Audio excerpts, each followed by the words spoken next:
Welcome back to the Putter Madness 9-hole cup. Hole number 4, qualifying round. Here we're going to be setting up for an Endbringer easy eagle shot. The drive is going to be APOC. The second shot will be a Cat 5 plus. And then our third shot is going to be Endbringer using the Endbringer rule. Playing this with a Titan. We're going to be setting up at P3 max rest. So APOC 5 and 6, you'll have 1/3 of the white ring in the left rough at P3 max rest. APOC 7, you'll have your white ring touching the left rough at P3 max rest like you see there.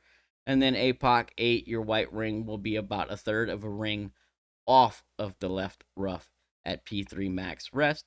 The adjustment is P3 plus 10% max numbers, no push up, 3.5 top spin, 2 left spin, no curl, full controlled overpower. So set up, adjust, do not push up, full OP. It's going to be a nice slow needle, no overpower. We're looking for 390, anything 390 plus on the drive will set us up in a good position for our second shot. The second shot we'll be playing with a Cat. You can play this with Cat 5 plus. You don't necessarily need a ball guide here for this second shot. I'll go over that now. The second shot plays P3 plus 5% max numbers. Always using 6 top spin and 2 left spin. What I'm doing is I'm setting my spins, and then at max rest, I'm having the ball guide pointed toward the top left corner of this bunker right here. So that's what I'm looking at. So at max rest, I'm just lining that up so that I get the same position every time. That way my curl works every time. And I end up in roughly the same slider percentage for my Endbringer every time. If you push this second shot more than I'm pushing it, then it's going to change the way that the Endbringer plays. If you play it this way, you should end up with a between 50 and 70% slider Endbringer rule shot, and that one has been really consistent at -10. So, max rest, set up where your ball guide looks like that. You're going to adjust P3 plus 5% max. I'm always using 6 top, always 2 left. You'll OP whatever you pull into, so pay attention to what you pull into. I pulled a little bit more than a ring there. So we're 3/4 of a ball left curl, which is slightly more than a half a ball, right? And whatever overpower you pull into. This should leave us short of the green, right around a 60% slider Endbringer shot, okay?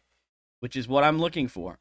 The further you are away, the closer you are to the hole, the shot is going to, because it's on a side slope, it's going to play differently. So if you're closer to the hole, it's going to change the Endbringer rule elevation. That's why I'm playing that second shot the same way every time, so that I end up in roughly the same slider percentage with my Endbringer. And that way I don't run into any surprises. I know what that one's going to play, right? So if you're between 50 and 70% slider, the Endbringer rule plays -10% elevation, right? Which is what I'm playing here. If you push your drive a little bit further, or your second shot a little bit further, and you're closer to the hole, then it's not going to play -10. It might play -5, or might even play 0, depending on how close to the hole you get. I'm doing it this way so that it's nice and repeatable. I get roughly the same Endbringer shot every time. I know how that one's going to play. I know the elevation is going to play. No surprises, okay? So I do recommend you practice this one at least once, so you can make sure that that Endbringer rule elevation works the same for you as it does for me. P3 -10 at slider using the Endbringer rule. If you're between 50 and 70% slider, that's what's working for me. Practice it a couple times. Make sure you're getting the drop. You don't want to walk away from this hole with a birdie, but should be a pretty easy eagle if you're following the same setup. So good luck. I hope you get the drop. We'll see you on the next hole.